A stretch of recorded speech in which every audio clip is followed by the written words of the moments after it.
Hi!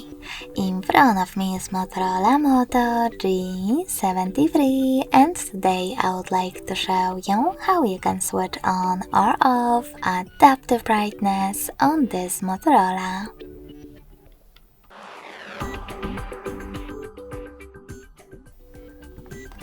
First of all, go into settings. Now tap on display section and finally click on this switcher next to adaptive brightness.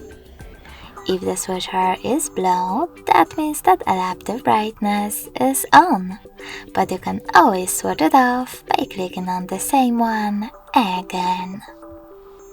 Thanks so much for watching. If you enjoyed this video, smash that like button, comment and subscribe.